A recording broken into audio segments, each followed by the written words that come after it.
Good afternoon and welcome to Cinema Smackdown on CGL at 1690 AM. It is Sunday, November the 10th, 2019. Is that the year we're in? It was still that year. Yeah. All these causal loops are causing me trouble. At any rate, that was last week's show. It is officially the 20th anniversary of 1999. It is officially the 20th anniversary of 1999 of this date. And we are actually officially in Blade Runner territory.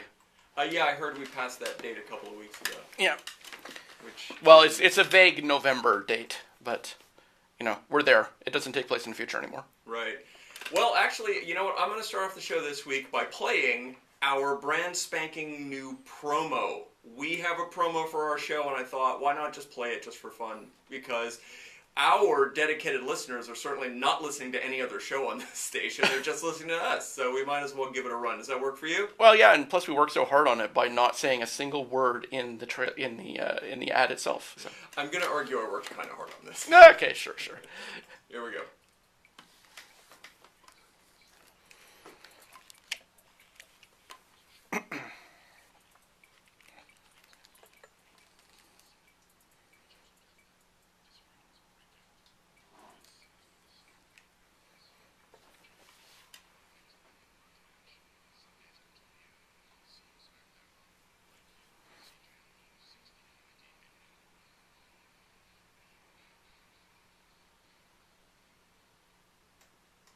Astute listeners will realize that what we were just listening to was two pieces of music from the film Fight Club. We had IKEA Man, which is all calm and happy and bouncy, followed by Brain Ride, which is the extremely angry opening title sequence. Accompanied by the smooth voice of James Earl Jones. That guy, it's amazing how cheap he'll work. In all seriousness, I was very surprised at how easy it was. I mean, now I've got him doing my answering machine voice. And I decided to install an electric doorbell just so that when people ring the doorbell, he'll say, "Who is it?" Get off my property. Get off my lawn.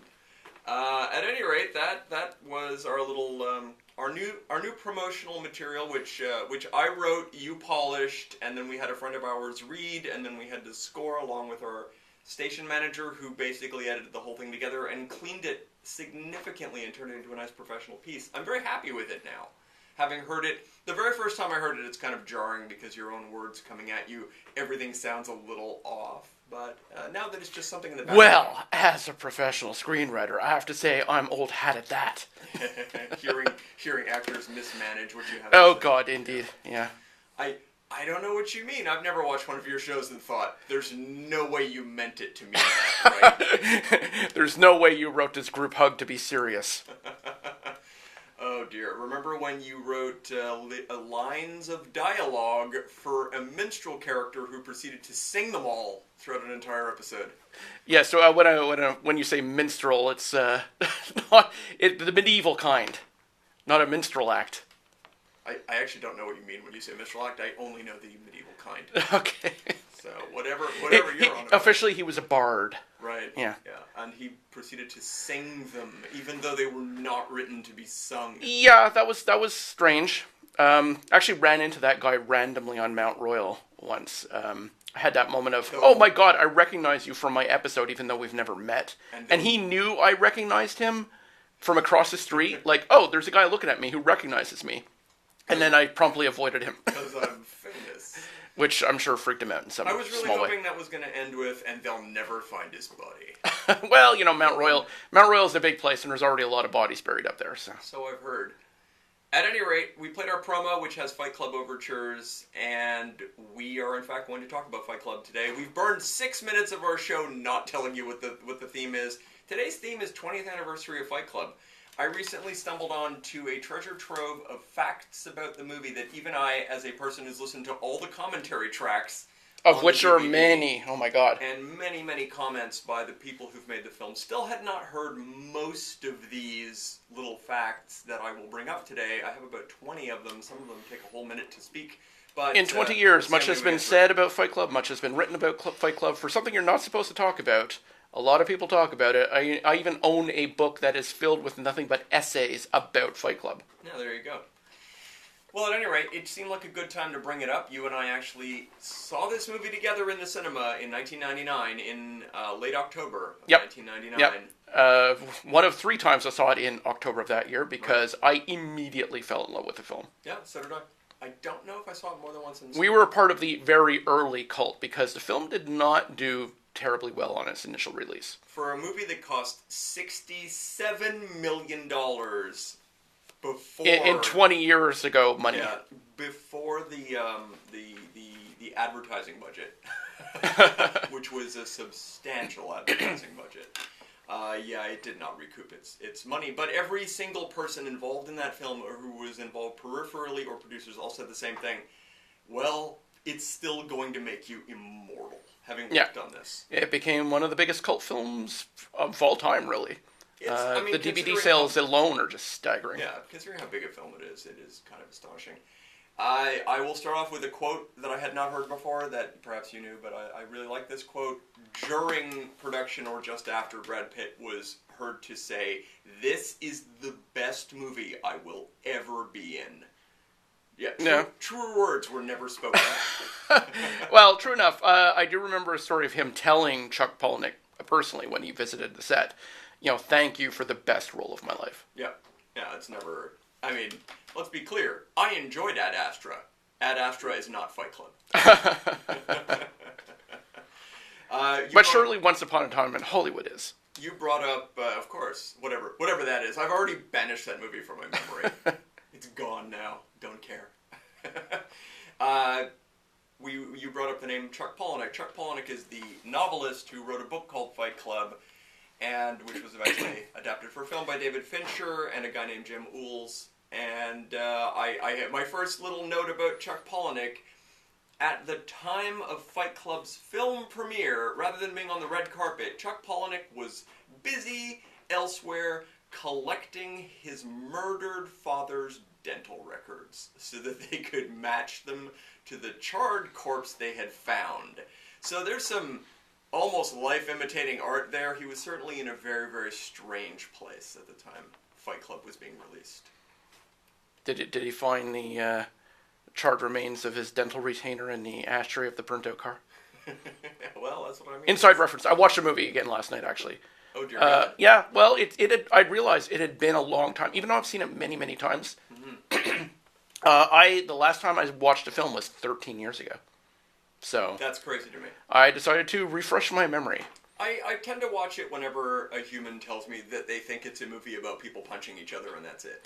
Yeah, well, that was what struck me so hard about the film is that I went to see it on the virtue of the fact that, it's a new David Fincher film. Right. David Fincher, of course, made his inglorious theatrical directorial debut with Alien 3, where he got screwed out of making a reasonable Alien sequel at all.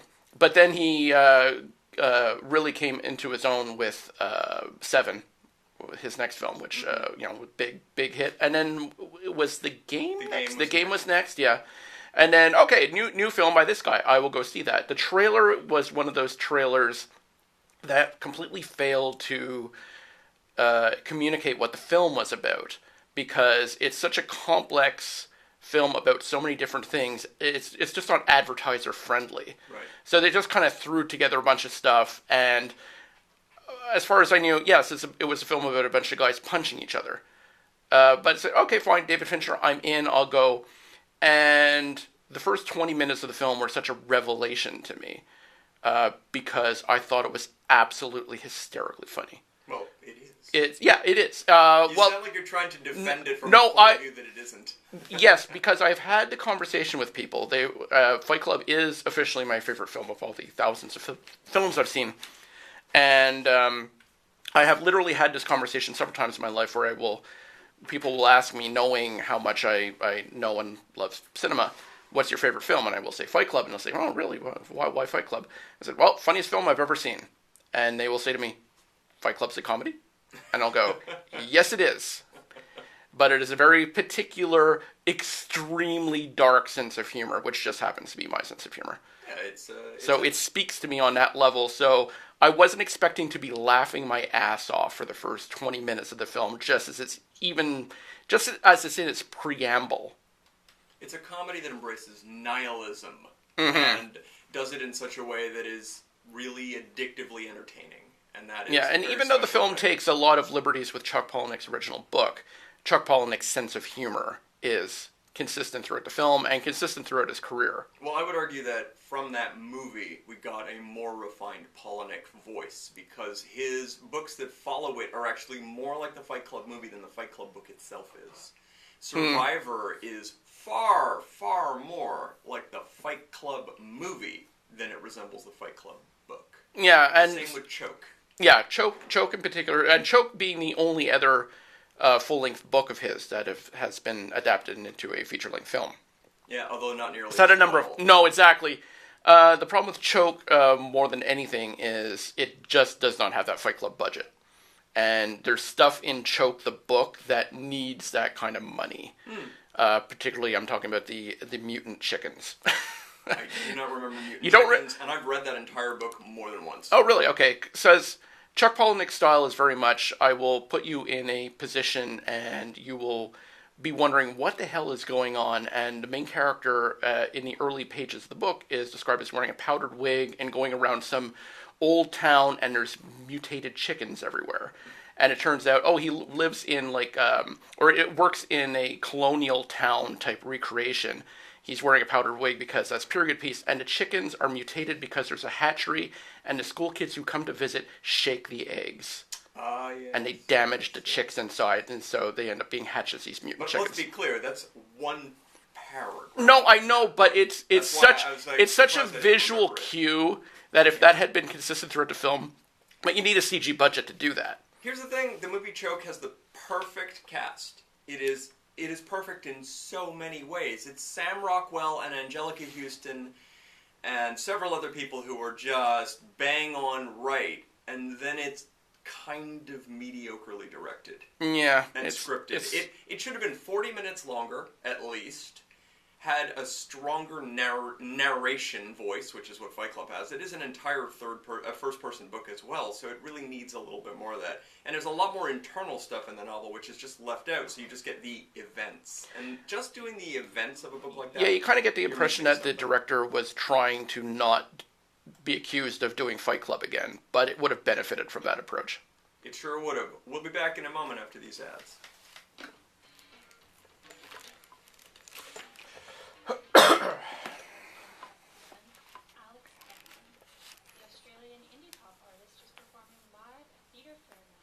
Well, I have a lot of facts, but if you have a lot to say, Oh, well, you know, usurp the show as you will. we're just chatting about Fight Club. Practically do 2 weeks if that happens. Yeah, well. Well, I have a lot of cute things to mention. No, by all means, tell me, prompt me. I'm just speaking off the cuff about... I talk over you so much that when you're passionate, it's your episode, anytime. It's the same with last week. I wanted Byrne to have more of a form to speak, and I mostly talked over him, so... I'm the worst. You're a monster. I feel bad about it sometimes. But he was just more there for color commentary, so... Mm-hmm. He only had And being the voice of couple Doom. Rants. 5 seconds. All right.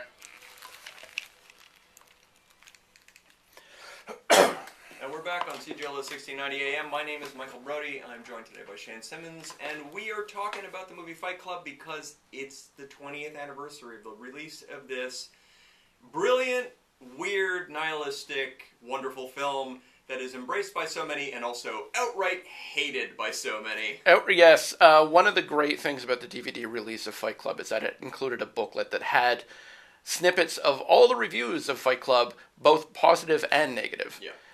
One of the great negative ones being Roger Ebert, who is lauded as everyone's favorite critic for some reason that escapes me, because I don't want to speak ill of the dead, but I think Roger Ebert's a bit of an idiot. Well, he seemed to not really like movies much. Well, he's the guy who, he is famous for writing well about film and speaking well about film on Siskel and Ebert, of course, but for anything that was obviously good, he was a reliable critic. Anything, for the most part, obviously bad, he was reliably good. Anything that required an actual judgment call, because it was a challenging film, he dropped the ball more often than he got it right. Absolutely. I wanted to get back to talking about Fight Club.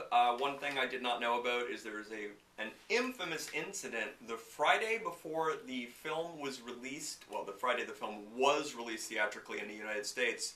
Rosie O'Donnell appeared on her TV show and revealed that she had seen the film earlier in the week and had been unable to sleep ever since. She then proceeded to give away the plot twist ending of the film on the air and urged all of her viewers to avoid the movie at all costs. Well, speaking of other celebrity idiots. Brad Pitt later called O'Donnell's unforgivable, which they were and continue to be.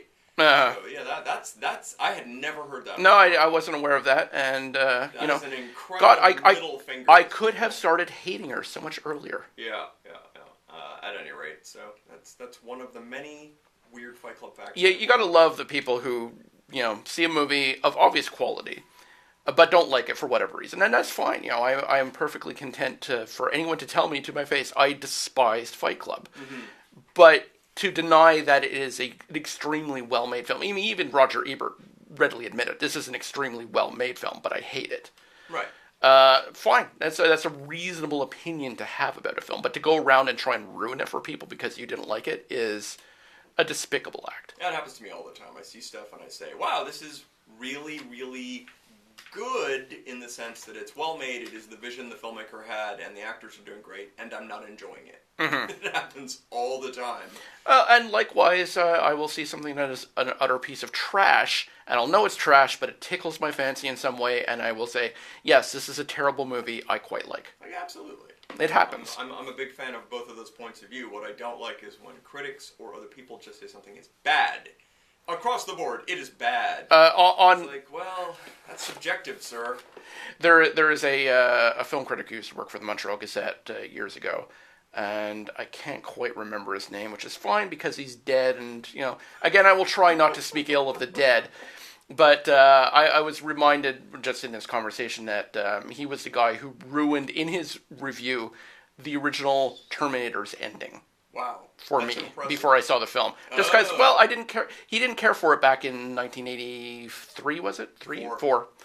So, yeah, I read that review before seeing the film, and yeah, he spoiled it just because he was a dick. And he said, watch out for that ending with the stop-motion animation skeleton attacking everybody.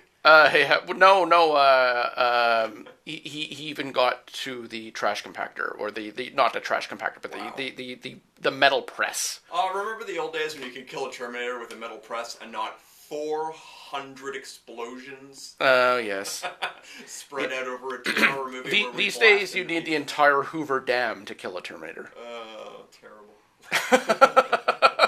For more on how terrible the Terminator series is, go back and listen to last week's episode, the Causal Loop Movies episode that we did, where we barely touch on it, but we definitely remark that the last Terminator film was not so great. But let's get back to a great film. Let's talk about Fight Club. One thing I love to bring up is currently, and it's coming to an end right now, is there is a TV show on called Mr. Robot. And Mr. Robot is an excellent television show, but it is barely hiding the fact that it is a 30-hour adaptation of Fight Club in places. It's got similar narration, it's got the questions of dual identity, and almost the entire thing has a Project Mayhem element to it. So there's also the overarching mood of Mr. Robot. So basically, without Fight Club, there could be no Mr. Robot, much like, you know, without the Beatles, there could be no Oasis. Or no The Monkees. That's very true. More direct. And even the song "Where Is My Mind" is played at the end of an episode. Wow. I'm not joking. Oh, God. Every time that crops up in a movie, and it has a number of times since Fight Club, I kind of feel like, guys, don't you know Fight Club owns this song? Yep. It would be like playing Mrs. Robinson in something and not being a reference to The Graduate. Said creator of Mr. Robot, Sam Esmail, it was an unapologetic homage, nod, acknowledgement to the audience that Fight Club was one of our inspirations. You know, or as I'd like to say, the only inspiration. In other no crap news. Mentioning Fight Club, you can't mention Fight Club without mentioning the strange choice to use single-frame flashes of Tyler Durden's character prior to his appearance in the film on a moving walkway at an airport. David Fincher put him in the movie 5 times prior to actually meeting the character, and he wanted it to be 6. This is the piece of information I only recently learned. Fincher wanted to include a single-frame flash of Tyler Durden over the 20th Century Fox logo. The studio's legal department wouldn't clear him for it. He then tried to include the image during the Regency Enterprises logo, but the president of Regency said no. It's amazing because... Mind you, he does appear in that welcome staff video. Yes. Which apparently people don't see it, and it's really? so blatant. Yeah, he's clearly there on the lower right-hand side. I just can't even believe you don't see it. It's so in your face. Well, I mean, there's a bunch of guys on the screen at the same time, all dressed the same, but... Yeah, Brad Pitt has a certain vibe. Yeah, once you know, you look to the lower right, and there he is saying "Welcome." So Brad Pitt played Tyler Durden in Fight Club, but Brad Pitt wasn't the original choice. Every single person who appears in the film is David Fincher's choice for the roles, pretty much from the beginning. However, David Fincher didn't always have final choice on who was going to be in the movie, so producers initially approached Russell Crowe to play Tyler Durden. They also approached Matt Damon and Sean Penn to play the narrator of the Edward Norton character. Can you imagine the Sean Penn, Russell Crowe Fight Club movie? Kinda. I mean, I'm not appalled by that casting. Oh, it doesn't sound like it would have been much fun. Russell Crowe is a blunt object. He doesn't have any subtlety. Yeah, and Sean Penn, more to the point, notoriously has no sense of humor whatsoever. Right. So I don't know if he could understand how to deliver some of those ironic lines. I think if There's moments that Ed Norton gives looks about things, like when he finds out he's been sleeping with Marla and the sex was great, and he kind of has a reaction to that. It's like... just a snippet of pride, and you need a sense of humor to put that across. Sean Penn doesn't have that. I think the Sean Penn version would have been too bleak, because Penn is such a method darkness actor. I actually quite like Sean Penn. He would have moved into Paper Street for the duration of the shoot and become that guy. Absolutely. Yeah. As I mentioned that Fincher pretty much, in the end, made all the casting choices, he wasn't the first director who was approached to make Fight Club either. And this is also really interesting. People I had no idea had ever been even offered this movie. The initial director that they went to for Fight Club, Peter Jackson. Wow. Jeez. Peter Jackson. Thank God no. Because Peter I Jackson's... totally see it. No, I hear... I see his Heavenly Creatures. I see it being an absolute disaster because Peter Jackson's sense of humor is anything but subtle. I mean, I love Peter Jackson, don't get me wrong, but some of his approach to humor is a little broad, shall we say. It would not have fit this film. I think it would have been an absolute train wreck. I don't disagree, and casting Viggo Mortensen would have been interesting. Well, again, I could kind of see that. He was such a last-minute choice. Yeah, no, I know, yes. There were 2 other directors who were bandied about prior to David Fincher. There was Bryan Singer, who never bothered to read the script in the end, so he passed. Thank God for that. And he's the blandest director in the world. And finally, off the heels of Trainspotting, they were looking at Danny Boyle, who was very That was a possibility. But he decided to make The Beach instead. So that's an excellent career choice that was. So those were... Mind you, I probably would have turned down Fight Club to go work with Tilda Swinton too, so, I keep forgetting she's in that. Yeah. Because the most beautiful woman in that movie is Leonardo DiCaprio, yeah. I'll continue with the casting thoughts because this is also very interesting. While Helena Bonham Carter was always Fincher's choice for Marla, the studio kind of wanted a bigger name, so they pushed Reese Witherspoon as Marla. Oh, God. Now, Reese Witherspoon back in the freeway/election days would have been really actually quite good. Yeah, yes and no. I don't think she would have had the line delivery on any level. I think she would have committed to the hitting rock bottom aspect of that character. basically said, we're not making this movie without Reese Witherspoon, even though Fincher wanted Helena Bonham Carter. But ultimately, Reese Witherspoon considered the role and decided it was way too dark and dropped out, and that's the only reason Bonham Carter. The star of Freeway said that role was way too dark. The star of Sweet Home Alabama. Okay, right, yeah, okay. There was one other interesting almost. It was almost Sarah Michelle Gellar from Buffy the Vampire Slayer. Oh, God, and yeah, the only reason that didn't happen, because she can't act? Locked into her Buffy contract. Oh, good. So Buffy spared us that. I actually quite like her, but I don't think she's She's not, no. She's here's a great one. Sorry, there were more of them. Janine Garofalo, which I also would have been perfectly fine with. Yeah, I could see that. One. And finally, the final almost barely is Renee Zellweger was considered.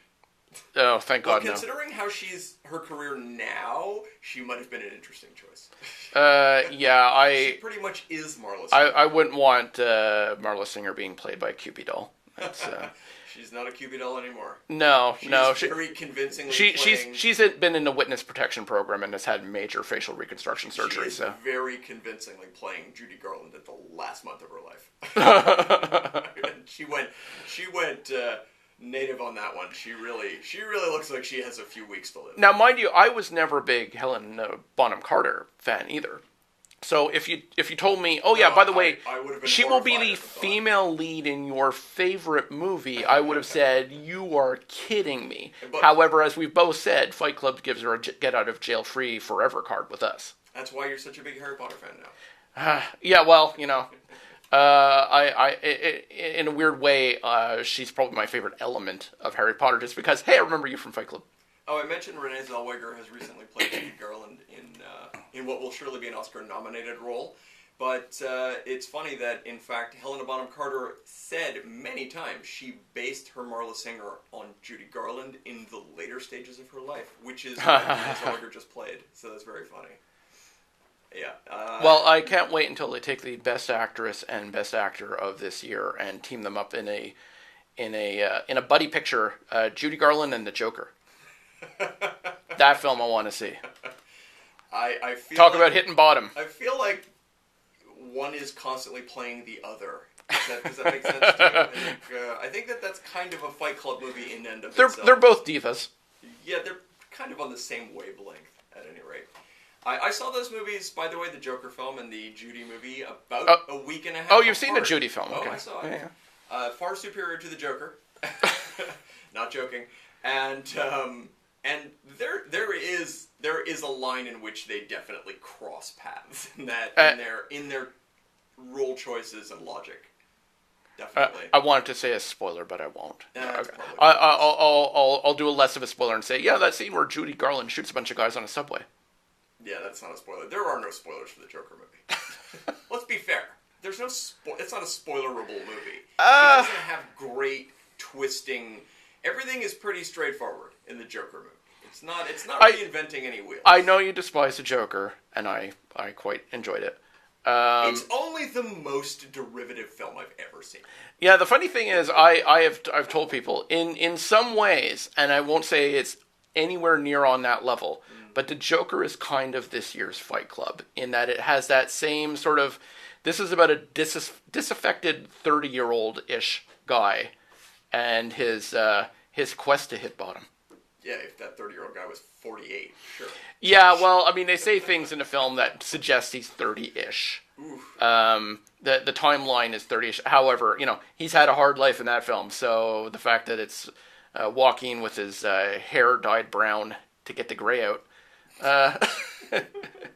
it's like, okay, fine. Yeah, this is what a 30-year-old with that kind of life looks like. All right, well, back... I'll remind our listeners that we're listening to CJLO 1690 AM. Our little show is called Cinema Smackdown. Today we're talking about the 20th anniversary of the movie Fight Club's release, because you and I are big fans, and there is a treasure trove of weird facts and history about this movie that are always worth bringing up. Another thing I did not know until 2 days ago when I read this little interview is... There was more than one screenwriter on Fight Club. There were multiple scripts, of course, but of the finished movie, We have Jim Oles, who is the credited writer. We also have quite a substantial polish by Andrew Kevin Walker. Fincher himself did a lot of writing. Brad Pitt and Edward Norton did uncredited work on the script, and that's all pretty easy and clear. We're all connected to the film. We know who these folks are. But there was one more name I had never heard before. Some uncredited work on Fight Club was done by Cameron Crowe. It's just like, what now?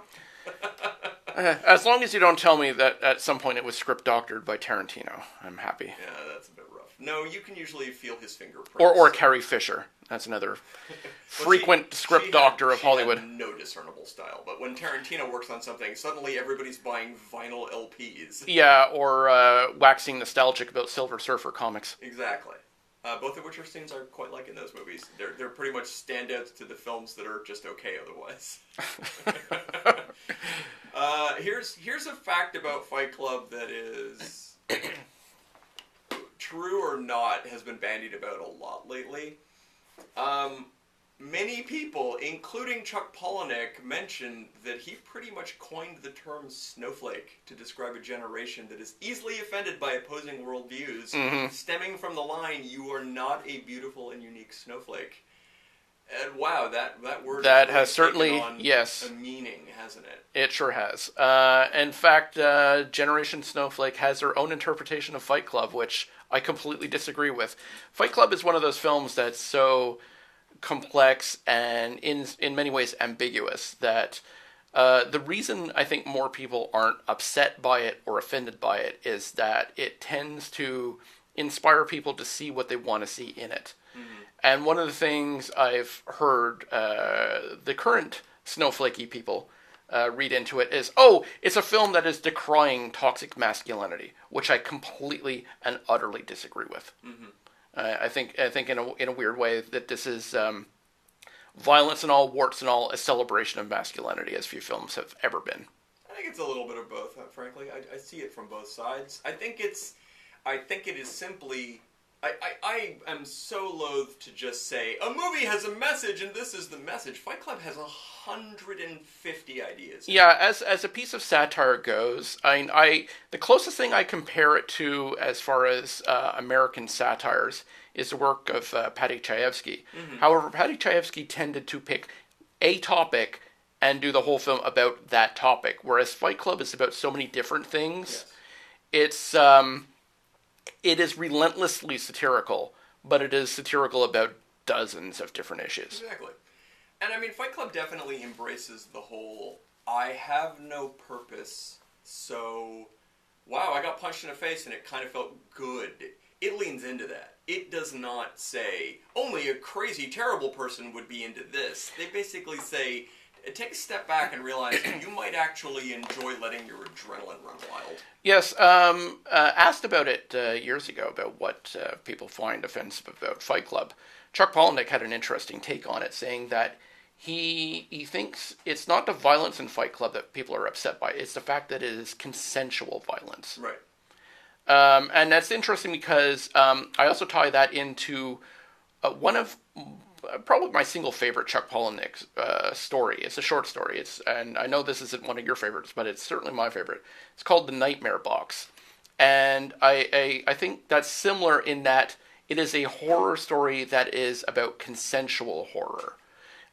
It is about a box that ticks, sometimes for weeks, sometimes for months, sometimes for years. When it stops ticking, an aperture opens up, people look inside, and some truth about the universe is revealed to them that causes them to neglect themselves to death. Everything knows this about this box, and yet many people are compelled to look. And the horror is completely consensual. You can choose not to look.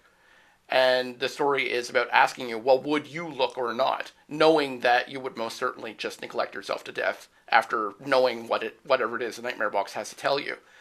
I know what it has to tell you. It's a picture of Barney the dinosaur with his head on, so you can actually see that the actor is Rosie O'Donnell. Oh, God. Oh. Well, now that you've told me that, I think I'm just going to go home and neglect myself to death. Sounds perfect.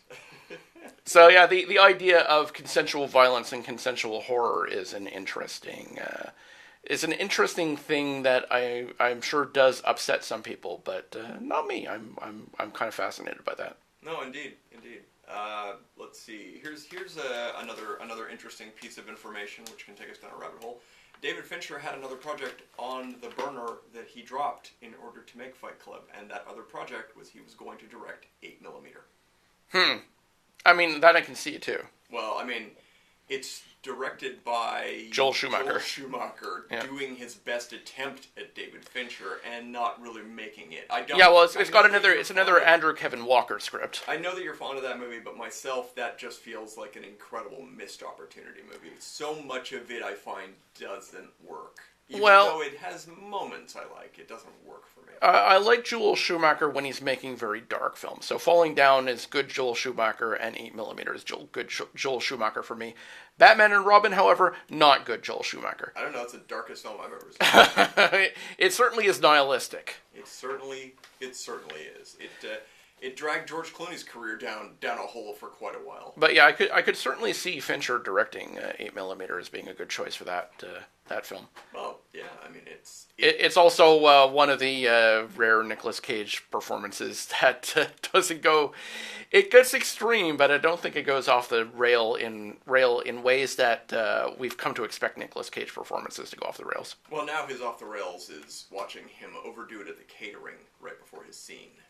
Most of his movies lately, he's a little bloated. Before telling his Eric Estrada joke. Yeah, he's a little bloated and disinterested in a lot of his films. In fact, I watched a film with Cage this week where the first shot of him is panning up his legs, and he is a very noticeable, under the shirt, not trying to make you think this is part of the movie, beer gut. It's not huge, but for a guy who is as obsessed with, much like in Fight Club, self-improvement for quite a while, it was very strange to see him with sort of a belly in a movie as the camera panned up him, and I thought, there's no way that's Cage. Oh dear, it is him.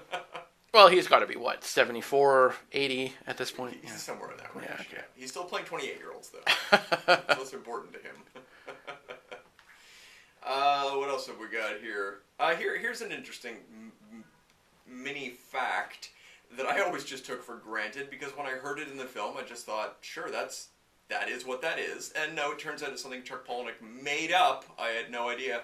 So, it is very specifically explained in the film that the dots in the corner indicating real changes in a film print are cigarette burns, which is not a term anyone ever used in the business prior to Fight Club. I did not know really? This. I thought I didn't know he made it up, but he did, and it became so common and popular as people just thought, oh, that little dot that appears, that's called a cigarette burn. Well, it went so far as to become the title of an episode of Masters of Horror directed by John Carpenter. It was a Norman Reedus starring episode. And John Carpenter's certainly been around long enough to know that wasn't a term. Yeah. Isn't that hilarious? It's, but then again, John Carpenter will do anything for money. So, you throw enough money at him, and he will happily do your project, and then later complain that they didn't pay him enough. Well, with Fight Club being 20 years old now, and me having, until last night, not seen it in 13 years, I was struck by, there is a number of things, of course, that have aged out at this point. Cigarette burns being one of them now with digital projection. We just do not ever see cigarette burns anymore.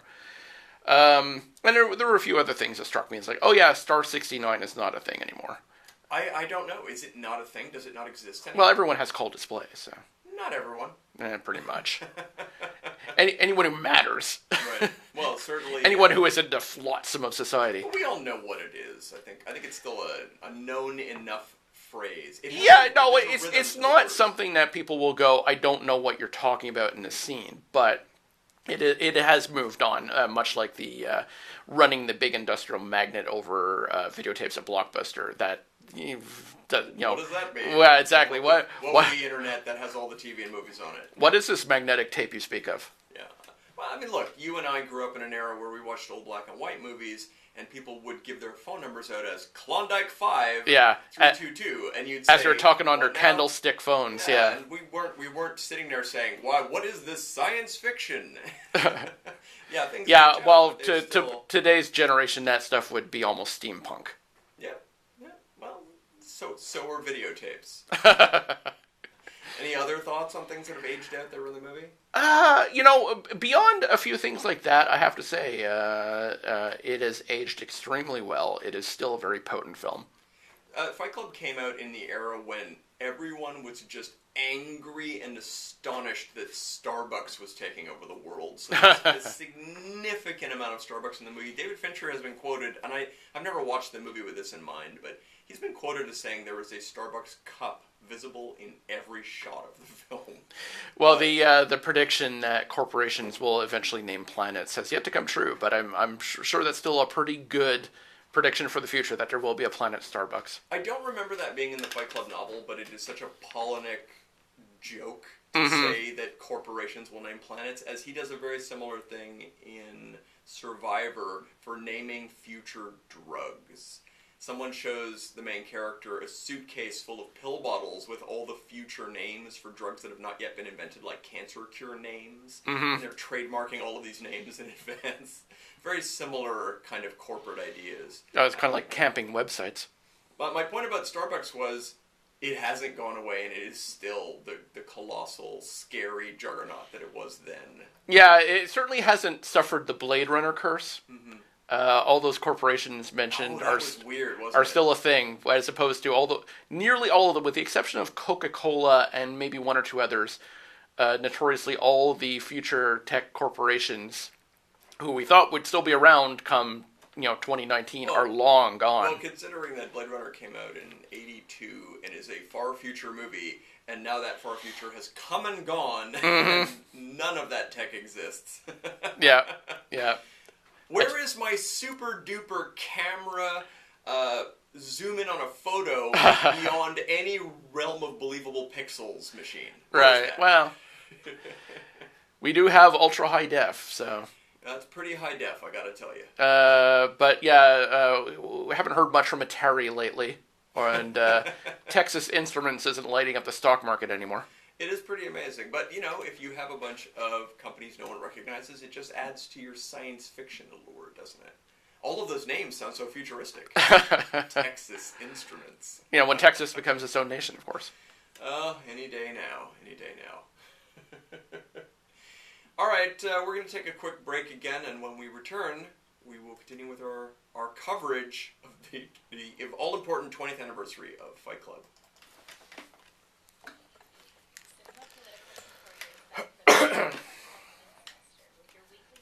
As it turns out, we can just do entire episodes about one movie. We can. Especially a film like this. I did pull out a whole lot of weird little facts that neither of us had heard before. I'm about out, though. I got one more, which is just a pretty direct one, but it's beyond that. That's the fact stuff. So we'll have to vamp.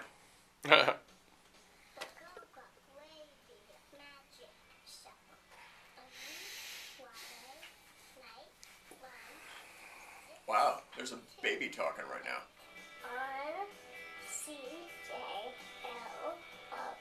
I kind of like it. No, it's Kyle's brother from South Park. What's that? Kyle's brother from South Park. Well, we're in Canada. Welcome back to CJLS 1690 AM. My name is Michael Brody. I'm joined by Shane Simmons. You're listening to Cinema Smackdown, where today we are talking about the 20th anniversary of the release of Fight Club. We have been running down some very strange facts about the film that I had not been aware of until now. Some interesting casting choices, some director choices, and weird little things about the movie that weren't quite as well known. And my last real point about that, which you may or may not already know, is that in the original novel, which I may have known this back in the day, but I've forgotten it, Chuck Palahniuk revealed that when he wrote the book, he did not actually know that Tyler and the narrator were the same person until he was 2/3 of the way through writing the story, at which point he noticed they acted together as one person and chose to finish the story as such. So that leads us to talking a little bit about the revelations in Fight Club. The things that happen in it, which I will say, on my initial viewing of the movie, nearly killed that film for me. Oh, really? My original feelings while watching the film were, oh, so now it's just one of those stupid movies where somebody is the same person as somebody else. And yeah, I wasn't in the mood for it. And then about 5 minutes later, it picked up for me again and started to work. So it was a very brief loss of faith. See, that's funny, because my initial viewing, I was 100% with the film all through the opening, the creation of Fight Club, the evolution of Fight Club, and it started to lose me during the Project Mayhem sequences. Too. And it was the revelation of they are one and the same that brought me 100% back into the film. It took me a few minutes to get over the whole, I've seen this so many times feeling. Well, now, I think we've seen it a lot more since. Yeah. At the time, it was much more of a surprise. Well, including a movie with Helena Bonham Carter that came out 2 years later. I think it's called Till Voices Wake Us, something like that. It's her and Guy Pearce hanging out together for a chunk of the movie until you find out she's his imaginary friend, which is just shocking in the light of having been in the ultimate imaginary friend movie. Exactly. It has become what I think of as the imaginary friend twist, and it worked exactly twice for me. Even though it's not technically one of those, I would say The Sixth Sense is kind of in that vein. And Fight Club, of course, and now it's become something of a cliche to the point where it's like, oh, it's almost too bad that Fight Club goes that way, but it goes that way better than anyone else has ever done it. Right, much like Empire Strikes Back has the ultimate family member reveal. Yes. That wasn't the first time that had ever been done, but pretty much after Empire Strikes Back, anytime I ever see you can never do it as well again. Yeah, it's an odd choice. I think I've said this before, but here's one of my favorite pieces of trivia. On the set of Empire Strikes Back, the line of dialogue was not Luke, I am your father. The line of dialogue was, there's something Obi-Wan never told you, he killed your father. Was the original, and whether or not they knew in advance what they were doing, or they just did that to avoid spoilers, I'm not sure. But it's an interesting, pretty straightforward plot development of the person you trusted. Yeah. Although it's weird to say, like, you've lost all faith in that person who died a movie ago. Yeah, well, mind you, every shocking family revelation in the original Star Wars trilogy was pulled out of their ass as they went along through it to production. So yeah, I am thankful there is no Fight Club trilogy. So that and yet there kind of is. Okay. There kind of is, because there's those comic book sequels. Oh God, yeah. Thanks for bringing that up. Which I have not read. I have. Fight Club 2 came out a few years ago. It is complete. And then a few years after that, they came along with Fight Club 3, which is 2 issues away from being done, I believe. Fight Club 2 starts off very promisingly. I will say that it is written by Chuck Palahniuk, which is shocking to me. I figured it would be farmed out to someone. Not to mention, if you were going to do that, why would you not do it in the same format as the original? Why would you not do a novel? He's spoken about this many times. Oh, has he? And what's his excuse for this? Well, he said that there is no way to continue this story that in a way that wouldn't be disappointing to fans of either the book or the film, and the only way he felt comfortable continuing any version of this story was by trying a different medium. And that's it. I will say that the books are beautifully drawn by Cameron something. I forget his name now. Cameron Stewart. Saved it. Cameron Stewart is the artist on all of the Fight Club sequel comic books, and his art is wonderfully cartoonish, yet it has a sense of interesting realism to it.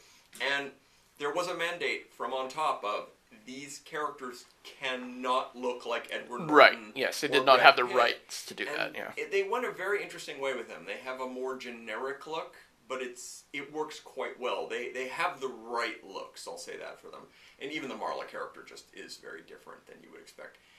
But the stories start to go forward, and you think, wow, I can't wait to see what new paths Fight Club 2 will take.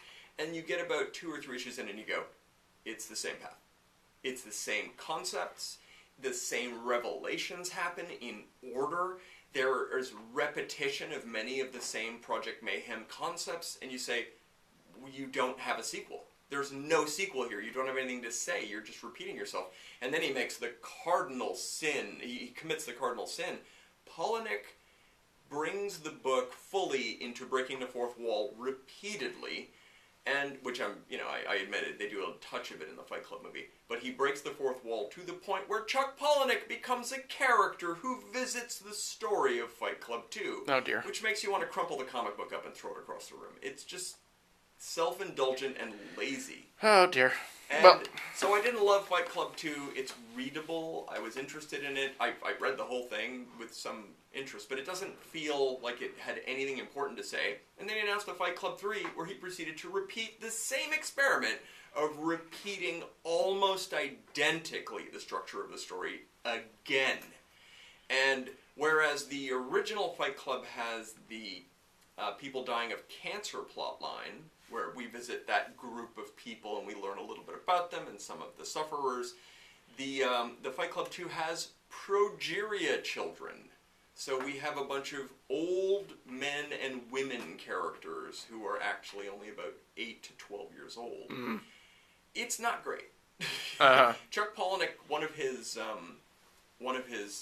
comments about it was, he said, "You could never show a movie in which small children were presented as wrinkled, aged people and expect noise to bite," which I think is an old man's point of view of, now things are taboo, we can't touch that. Whereas Fight Club seems to be the ultimate movie and book of, we're just going to do whatever the hell we want and you're going to take it. Well, yeah, certainly Chuck Palahniuk has crossed a lot of taboo lines over the course of his career. Well, now he's ready to tell you that it's okay not to cross lines and that we should all be wary, because he's old now.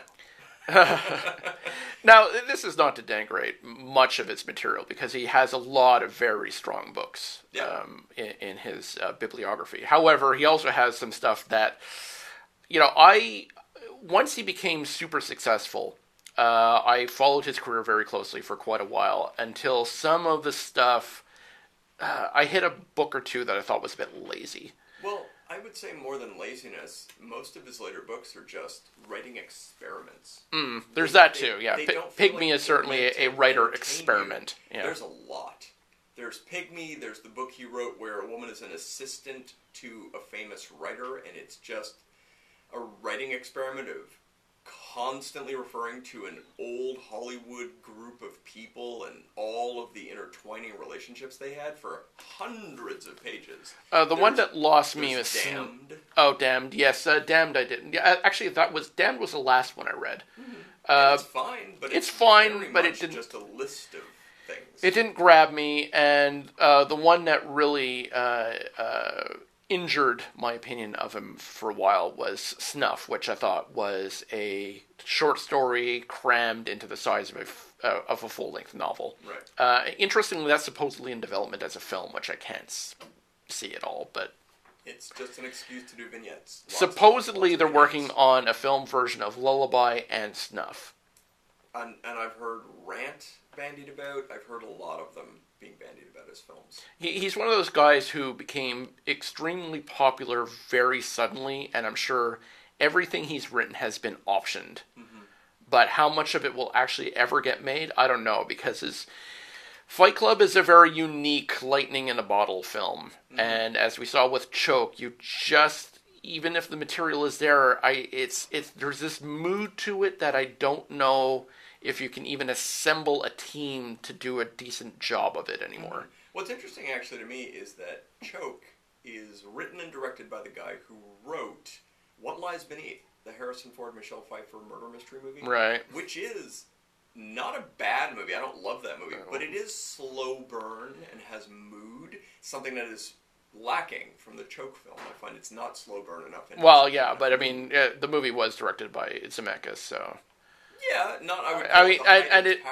exactly. It is mediocre Zemeckis, but it still has moments of that flair that we know from Zemeckis. What I'm saying, though, is tonally, in terms of where the plot goes in What Lies Beneath, I feel those moments where the characters are discovering things and taking its time is what I wanted out of Choke. A lot more of it, in fact. Mm-hmm. Whereas I find the film is just like a little rocket of plot points. Just thing to thing to thing to thing to thing, without any breathing room or moments for the actors to shine, unfortunately. It's almost like an overview version rather than a complete film. like I said before, I think Choke needed at least another 40 minutes to really just take the scenes you have and let them breathe. And we've been saying for nearly 20 years now that of all his books, I would love to see Survivor done as a film. But again, it has to be the right people doing it, or they're going to completely blow it. It also needed Philip Seymour Hoffman, which that is true. He is the lead of that story. So Mind you, we do have a Jesse Plemons now. That's true. You could get Jesse Plemons. He's but a replaced. Jesse Plemons is not well known as a brilliant actor at this point. In fact, I haven't seen him do even 2 different roles yet. True, but I think he's an acceptable Philip Seymour Hoffman emergency backup. Yep. I am a fan, by the way. I do quite like him, but especially as he puts on the weight. As he puts on the weight, he bags hotter and hotter Hollywood starlets. That seems to be his thing. It's like the singer of counting crows. As long as he doesn't make that same career choice as Philip Seymour Hoffman and say, you know what'll really do my career good? A heroin addiction. A massive, massive heroin addiction. Yeah, great idea. I'm not sure if you know this, but Philip Seymour Hoffman, when his body was found, he had 2,000 heroin packets of single doses. He had 2,000 of them in his home. So well, that'll see him through the afternoon. He was stocking up. Yeah, he was ready. It is kind of amazing to think, wow, he was thinking ahead on his addiction to that degree. Well, hey, we invaded Afghanistan for a reason, and that was to keep the heroin coming. That's a very Fight Club attitude. The cynicism and darkness. See, well, that's there. What can I say? That's my sense of humor. Well, we've only got a couple minutes left here, Shane. Any thoughts on this movie that has shaped your opinions for the last 20 years? Because it certainly has affected my take on film overall. Yeah, well, like I said, 1999 was a magic year for cinema. And it was hilarious because that was specifically the year that William Goldman said, they don't make good movies anymore. Especially this year. Yeah, it was that specific year. Terrible year for film. He should have lived to see 2018. Or rather 2019 at this point, which is turning out to be the most lackluster movie year again. Yeah, well, every once in a while there's a magic year for films, 1939 being one of the most famous of all. Just look up films of 1939 and you will see a long list of classics. And 1999 is similar in that, where a lot of films that would define the style and look of the coming century, thus far anyway, were on the vanguard. Yeah, absolutely. I will say there was a bit of a 1999 curse in that both Edward Norton, who's the lead-ish in Fight Club, and Kevin Spacey in American Beauty, and I'm only talking about their careers here, their actual working careers, neither of them ever made another film I cared about. Not one. And I'm waiting. I'm still waiting. At any rate, we are all completely out of time. My name is Michael Brody. I have been joined today by Shane Simmons, and we've been talking a little bit about the 20th anniversary of Fight Club. Shane, don't you have a book on Amazon? Yeah, I have a bunch of books on Amazon. You got an Amazon authors page? You know what? Just go to my Amazon authors page. All right. Shane Simmons, Amazon.com. Take care, everybody. We'll see you next week. You're listening to CJLO 1690 AM in Montreal. Oh, hey, you got a show here? Yeah, I do. All right. As of today. That would be my guess. Let us get out of your face. 1690 AM. Hey, great topic. I was hearing your show. Oh, okay, So good. I was like, Someone should listen. and I Feeling down happy about that Do I you thought have it any- because Fight Club. Who doesn't like Fight Club? Yep, Do you have any questions about setup or anything before we get out of here? No, that. Wednesday, November I 6th. think you've been here for 6 years. There's two before, student so- times Oh, all right. sales, 1:39 I have the and keys. I'm going to go bring them back to the Be front sure to bring desk. your student Do you want me to lock the front door?